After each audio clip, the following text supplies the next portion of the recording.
زه دې ملګري تپوس کړی دی چې اسرائیلي روایت څه ته ویلی کېږي او دا په کوم کتاب کې موجود دي.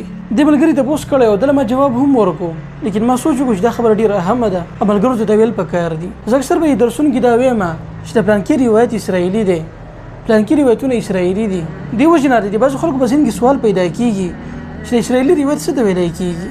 نو ملګرو، اسرائیلي روایت هغه روایت ویلی کېږي کوم چې د بني اسرائیل نه رانقل کړی یو کس، یو صحابي او تابعي. په بني اسرائیلو کې طریقه دا وه چې دې مشرانو به قصې کولې خپلو کشرانو ته، او دا یهودیان د مخکې نه په قصو باندې ډېر مین دي.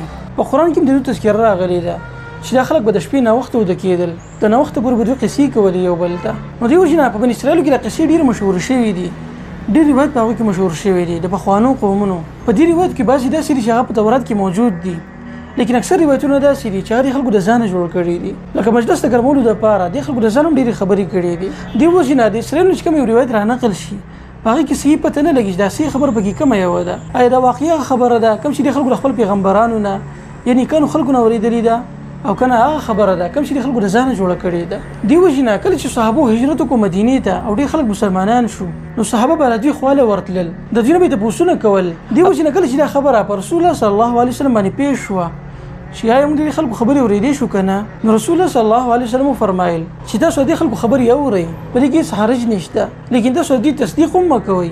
داسې مه وایئ چې دا خبره ما د بني اسرائیل نه اورېدلې ده، دا بلکل صحیح ده 100%. داسې مه وایئ، او داسې هم مه وایئ چې دا خبره ما د یهودي نه اورېدلې ده، دا غلطه ده. د دې خبرې تاسو اورېدی شئ، لیکن تصدیق او تکذیب به یې نه کوئ. دې وجې نه ډېرو صحابو د دې خبرې اورېدلې دي، د هغوی نه روایت رانقل کړي دي، او کوم صحابو چې دغه روایت د دوی نه رانقل کړي دي نو هغې ته اسرائیلي روایت ویلی کېږي.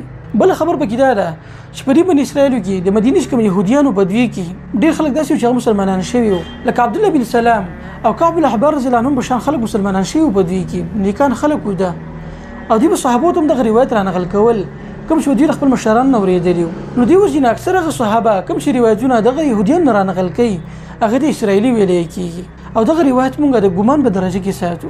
نو ملګرو، دا سوال ماته ډېر اهم ښکاره کېدو، دې وجې نه ما دا کوشش وکړو چې تاسو مخې ته دا وړاندې کړم. امید ده چې تاسو له به فایده درکړي. هذا والله اعلم.